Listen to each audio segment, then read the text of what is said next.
We came from the top, थोड़ा थोड़ा ये lowest है roughly, हाँ and then it goes on still ये इसका, and then we'll see इसका जो transition है shale और Sandstone का। sandstone का, वो देखते हैं। तो ये धीरे धीरे जाएंगे, बट आगे जाते हैं वो क्या होगा, will be progressively going to the oldest bed. तो एक वहाँ पे मराइन फॉसिल है, आई मीन मड, ऐसे ब्लैक मड है और उसमें बाइवल है। इस side you are almost on this, है ना। हम आगे आगे जाएंगे, will still go deeper, that is older. हाँ, दिस इज शेल, ये भी शेल है। Okay okay, this is side level. So we are in what do you call Middle Juran or Rudramata shale member. What is they are called? This shale is a very uniform, है ना? In its character, it is more darker in color. Okay, darker means it has organic matter also. Right from, if you take sample from here to there, everywhere it would be there.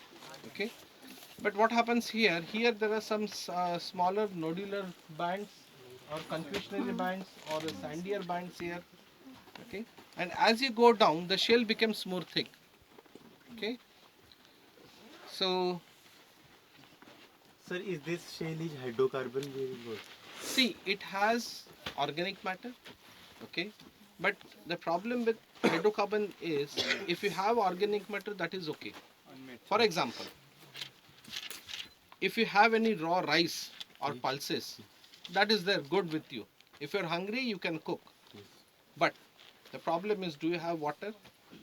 Point number one, to cook. Do you have the vessel to cook? Third, do you have gas stove to cook? So these are three conditions that you require in order to cook that raw rice. Correct? So similarly, you may have organic matter. Okay? Here the organic matter is almost like 1 to 2% in this. Very good. I can show you good particulate organic matter also. But the problem is, it did not go into the situation where the gas was there, or means it did not go to a depth where it experienced temperature and pressure change. Okay, so when this thing happen, this organic matter will break into kerosene, and the kerosene will release an either oil or gas. Okay, and then it will travel and get trapped in a sandstone layer like that, what we will see at the end. Okay, so this is how Juran it. sandstone is overlying this or is underlying? Yes, see, but this is not like यहाँ पे बना मैंने बगल के घर में जाके बैठ गया. No, okay, it will liberate from this, and it will have its own path.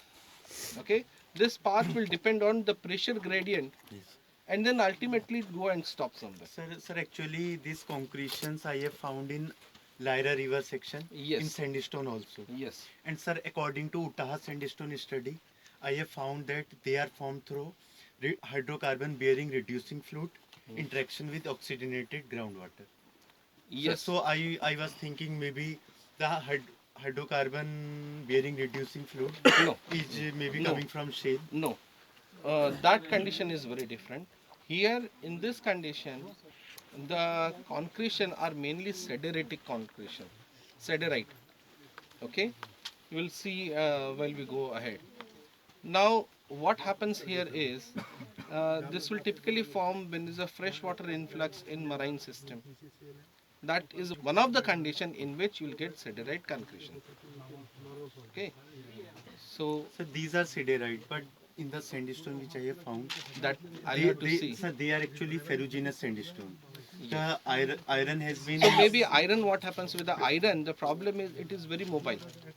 So it will leach and go and find a place and stay there. precipitate. Yes. Sir, so possibly is it possible that the some reducing fluid may be coming from shale and went into the No, sandstone reservoir? no, no. Reducing fluid means what? Sir, maybe any fluid which has the ability to incorporate iron from the sandstone. Okay. It may be hydrocarbon bearing or it may be any other. So hydrocarbon don't extract, because as I told you, it is not got into gone into a level where it will convert to hydrocarbon. Okay. So, I mean, practically I told you the example of rice.